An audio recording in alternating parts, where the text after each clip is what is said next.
ओम मनोजवम मारुतुल्लवेगम जितेन्द्रियं बुद्धिमतां वरिष्ठं वातात्मजं वानरयूत मुख्यम श्रीरामदूतम शरणं प्रपद्ये। नमस्कार, स्वागत है आपका आचार्यवाणी में। मैं आचार्य डॉक्टर विक्रमादित्य आपके साथ हूँ और आज का विषय जो हमारा है वो है वृश्चिक राशि वालों के लिए अप्रैल के अंतिम भाग में ग्रहों का योगायोग किस प्रकार का बन रहा है। देखिए, समय की गति ऐसी होती है कि समय हमेशा चलायमान रहता है और समय जब चलायमान रहता है तो ग्रह भी परिवर्तन की तरफ हमेशा चलायमान रहते हैं। कुछ अच्छा, कुछ खराब, कुछ ऊंचा, कुछ नीचा, हमेशा कुछ ना कुछ ग्रह योग बनते रहते हैं। वो समझ में कैसे आए कि क्या ग्रह योग बन रहे हैं, वो है ज्योतिष विज्ञान। ज्योतिष विज्ञान के माध्यम से हम समझ सकते हैं कि ग्रहों की स्थिति कब परिवर्तन की तरफ जा रही है। उस परिवर्तन का प्रभाव हर जीव पर हो रहा है, किस पर अच्छा, किसी पर खराब। तो उसका अध्ययन करने का तरीका गोचर के प्रभावों को पढ़ने का है, जन्मपत्री के अनुसार से पढ़ने का है। वृश्चिक राशि के स्वामी है मंगल और मंगल अब परिवर्तन की तरफ जा रहे हैं। शनि मंगल की युति पिछले करीब 1-1.5 महीने से चली रही थी और ये युति पूरे विश्व को अशांत करने का प्रयास कर रही थी, दुख देने का प्रयास कर रही थी और अशांति फैला रही थी, हमारे जीवन में अशांति उत्पन्न करने का योग दे रही थी।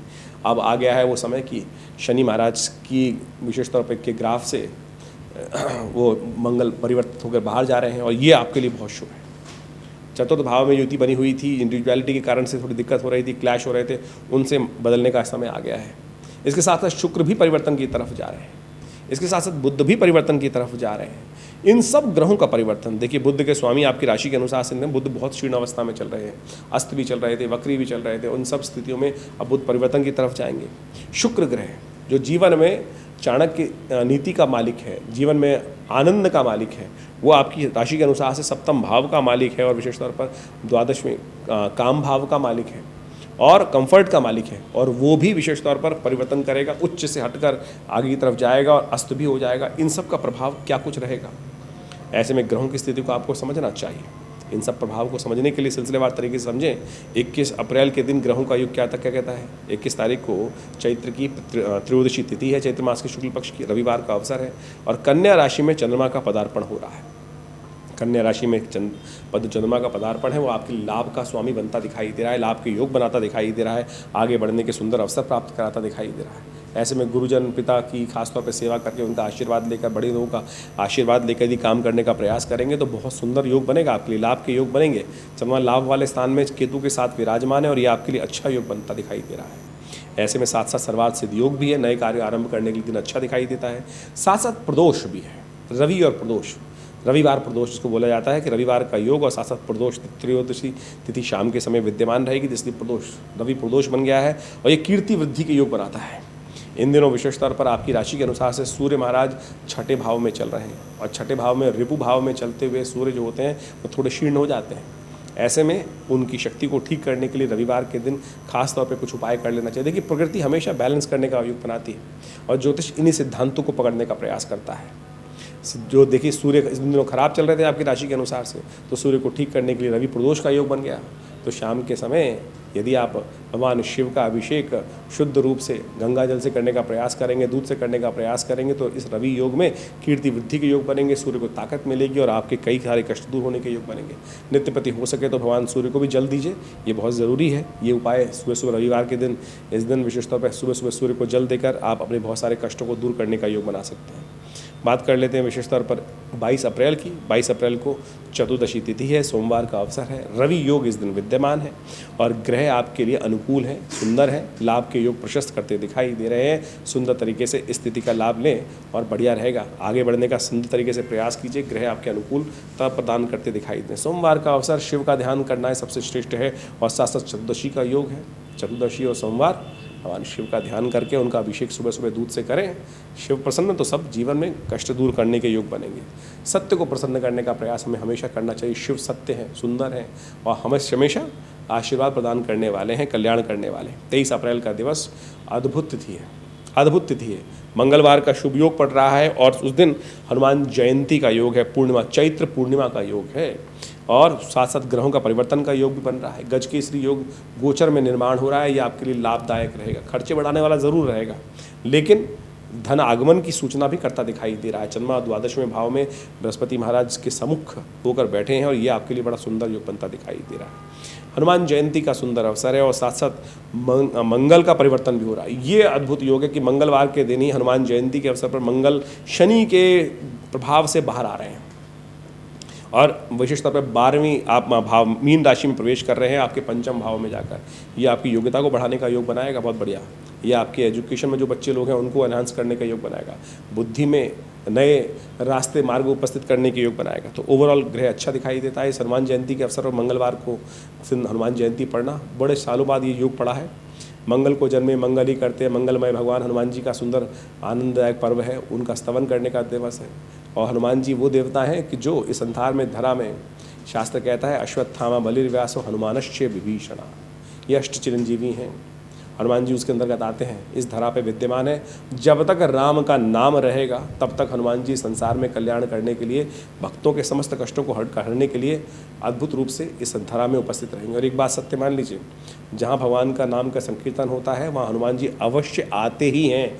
हम पहचान ना पाएँ वो हमारी गलती है। तो हमने विवेकानंद योगाश्रम में शुभ तिथि पर बड़ा सुंदर कार्यक्रम रखा है। सुंदरकांड का कार्यक्रम है जो शाम को आरंभ होगा।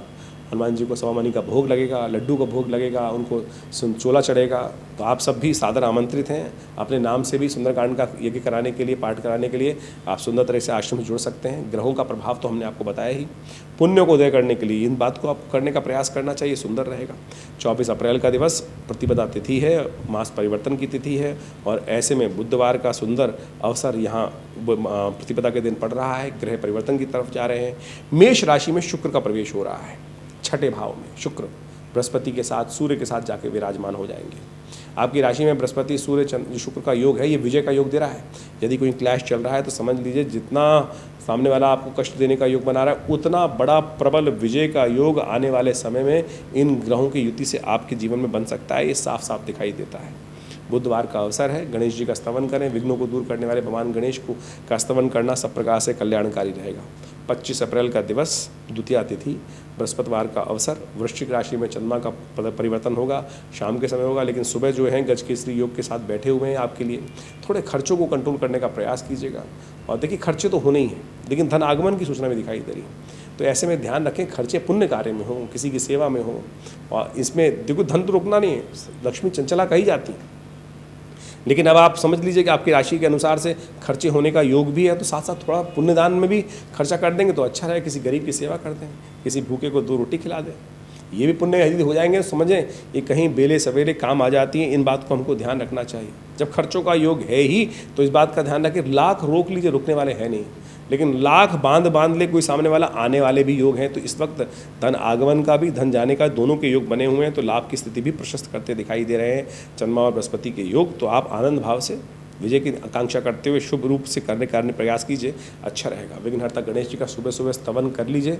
फिर काहे के विघ्न, काहे के कष्ट, सुबह सुबह गणेश जी के मंदिर में जाकर उन्हें दूर्वा अर्पित करें, पीले पुष्प अर्पित करें, ओम गंगणाधिपतये नमः इस मंत्र का जप करें, कल्याण होगा। 25 अप्रैल द्वितीया तिथि बृहस्पतिवार का अवसर जो हमने ग्रह योग बताया वो आपके लिए बड़ा कल्याणकारी योग बनने वाला है। बृहस्पतिवार के दिन विशेष तौर पर पीपल केले का पूजन करें, केले का दान करें। ग्रह आपके अनुकूल बनते दिखाई दे रहे हैं। 26 अप्रैल का अवसर विशेष तौर पर फिर द्वितीया तिथि रहेगी। उदया तिथि थोड़ी देर के लिए ही है, चाहे एक आध घड़ी के लिए ही, आधी घड़ी की ही है, लेकिन ग्रह योग बन रहा है। इस दिन बुध विशेष तौर पर मार्गी हो रहे हैं। यह आपके लिए बड़ा सुंदर है। पंचम भाव में बुध विराजमान हैं और विशेष तौर पर अब ये मार्गी हो रहे हैं। और इनका मार्गी होना विशेष तौर पर आप समझ लीजिए कई प्रकार से शुभ है। बुध बुद्धि के स्वामी है, सांसारिक बुद्धि के स्वामी है। और पंचम के बुध बड़े अच्छे होते हैं, लेकिन कमज़ोर हैं।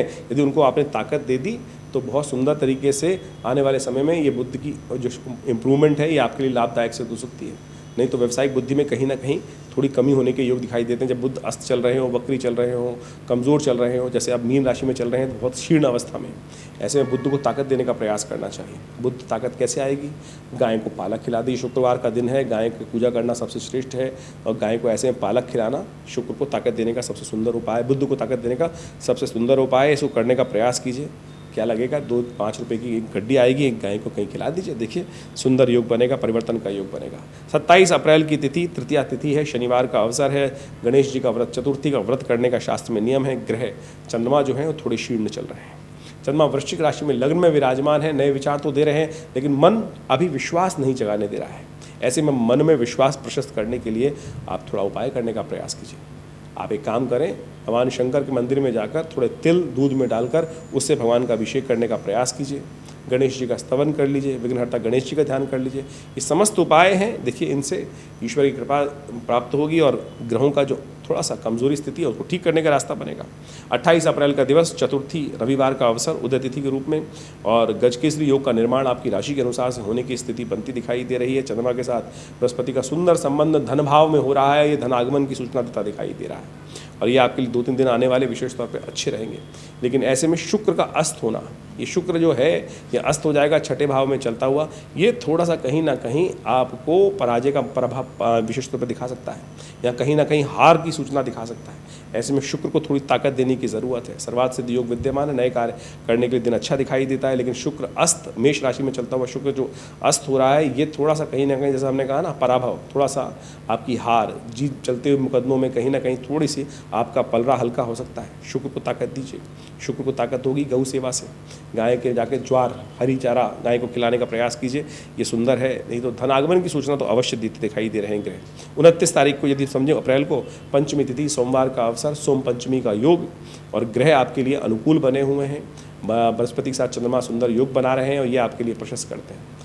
माता जी का आशीर्वाद, माँ का पूजन, माता पिता गुरुजन का आशीर्वाद यदि आप लें, खीर का भोग लगाएं, खीर का प्रसाद ग्रहण करें और माँ का विशेष तौर पर सम्मान करें। माँ का यदि आशीर्वाद सुबह सुबह लेकर कोई भी कार्य करोगे ना, आपकी हार हो नहीं सकती, विजय प्राप्ति करने के योग बन सकते हैं। सुन लीजिए, ये खास चंद्रमा का योग विशेष तौर पर जो बृहस्पति के साथ जो इशारा दे रहा है, इसको करने का प्रयास कीजिए। चावल का दान बड़ा शुभ रहेगा आपके लिए, ये सब कर लाभ ले सकते हैं। 30 अप्रैल का दिवस, षष्ठी तिथि, मंगलवार का योग और इस दिन चंद्रमा परिवर्तन की तरफ जाएंगे। चंद्रमा आपके मकर राशि में जाने वाले हैं सुबह 10:37 पर। ये चंद्रमा का परिवर्तन जो है बड़ा शुभ दिखाई देता है, लेकिन थोड़ा खर्चा बढ़ाने वाला रहेगा। लेकिन पुरुषार्थ में शक्ति देने के लिए अच्छा समय दिखाई देगा। ग्रह दिखाते हैं कि पुरुषार्थ में अच्छा मन लगेगा, लेकिन आपके समय का आपको सदुपयोग करने का प्रयास करना चाहिए। कुछ लोग हैं जो आपके समय को खराब करने का प्रयास कर सकते हैं, आके फालतू बैठ सकते हैं या अपने कामों में आपको लगाने का प्रयास कर सकते हैं, थोड़ा ध्यान रखिएगा। ऐसे में विशेष तौर पर ध्यान रखना एक और चीज़ है, भद्रा विद्यमान है सुबह सुबह करीब 7:50 से लेकर शाम को करीब 6:30 बजे तक। तो नए कार्यों को, नए प्रोजेक्ट्स में हाथ डालने से बचना चाहिए। ग्रहों की युति इस प्रकार से आपके जीवन में चलने वाली है, इनको समझकर कार्य करने का आपको प्रयास करना चाहिए। इन राशियों के प्रभाव से बहुत सारे लोगों के मन में प्रश्न चलते रहते हैं और वो लोग हमें लगातार हमारे YouTube चैनल पर प्रश्न भी करते हैं कि राशि कौन सी समझें। देखिए, राशि कई प्रकार की होती हैं। जन्म राशि, लग्न राशि, नाम की राशि, सूर्य राशि, और हर राशि का अपना एक प्रभाव है। हम आपकी राशि के अनुसार से यहाँ जन्मपत्री जो पूरी हॉरोस्कोप को डिस्कस करने का प्रयास करते हैं। जितना % जिस राशि का प्रभाव है उतना %। पहले सबसे पहले जन्मपत्री को अच्छे से एनालाइज करने की ज़रूरत होती है, कौन सी राशि आपके लिए प्रभावी है। आमतौर पर जो ज्योतिष का सिद्धांत ये है कि जब जन्म नाम जो होना चाहिए वो जन्म राशि के अनुसार से होना चाहिए। जन्म का एक अक्षर निकलता है, वो राशि के अनुसार से होता है। लेकिन आमतौर पर संसार में लोग जो हैं उस राशि से, उस अक्षर से नाम रखते नहीं हैं। आप अपने जन्म नाम रख लेते हैं, फिर उसका एक प्रभाव हो जाता है, तो इसलिए वो नाम राशि बदल जाती है आमतौर पर, लेकिन उसका प्रभाव है।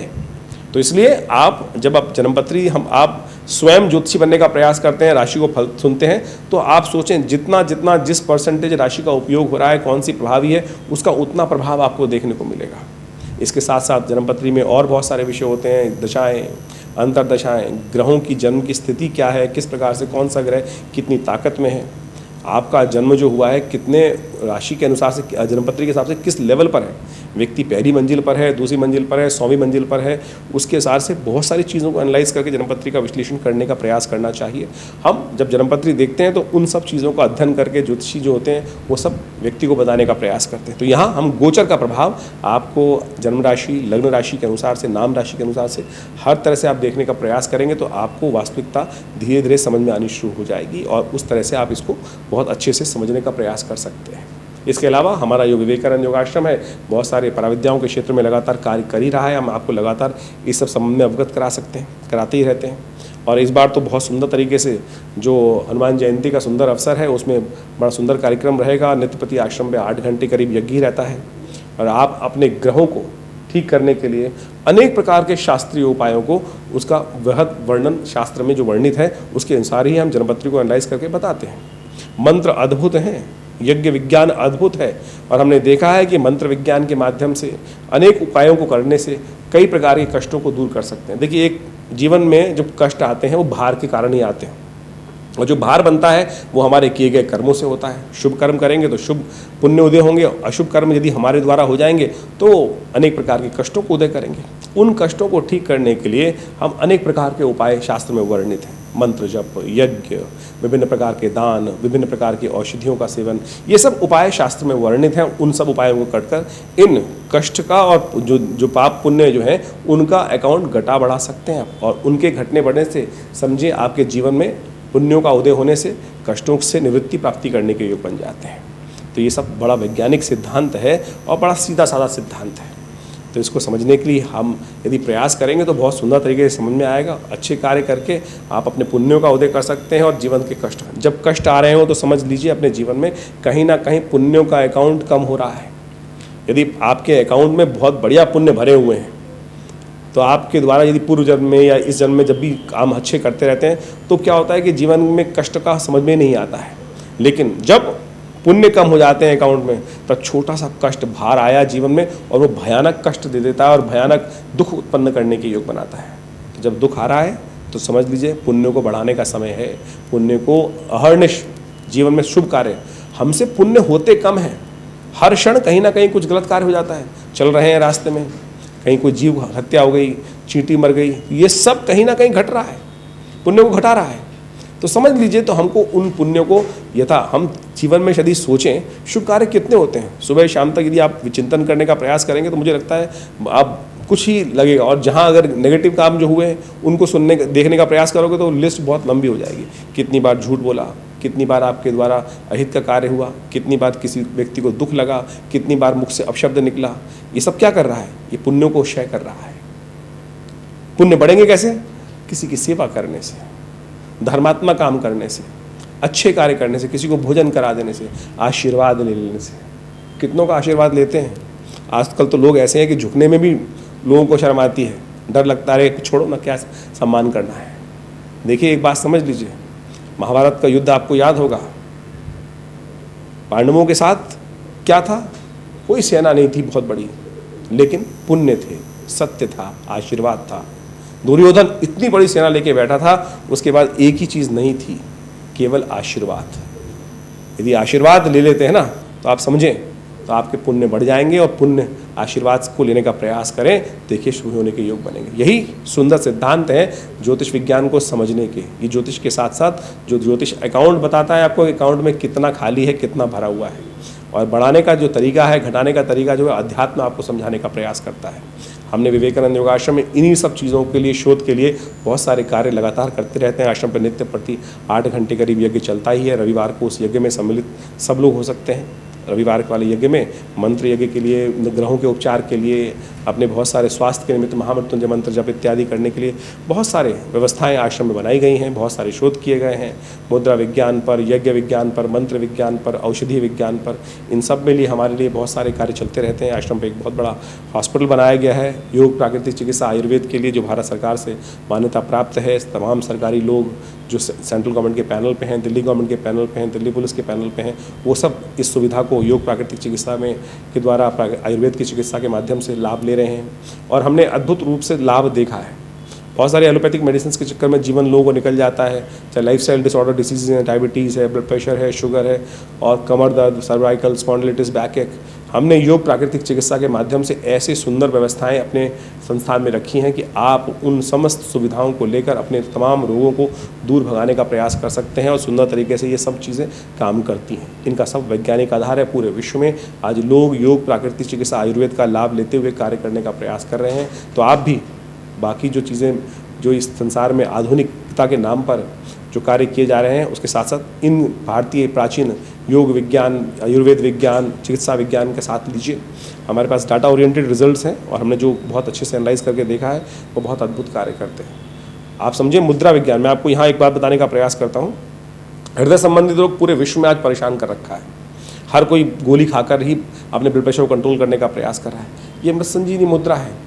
मैंने ये मुद्रा का अभ्यास हज़ारों लोगों पर करके देखा। बहुत पिछले करीब 50 सालों में इस मुद्रा, आज से 1978 में मेरे पिता आचार्य श्री केशव देव जी ने इस मुद्रा की खोज करी। इससे पहले शास्त्र में कहीं वर्णित नहीं थी ये हृदय की संजीवनी मुद्रा, और हमने इसका लाभ देखा, अद्भुत है।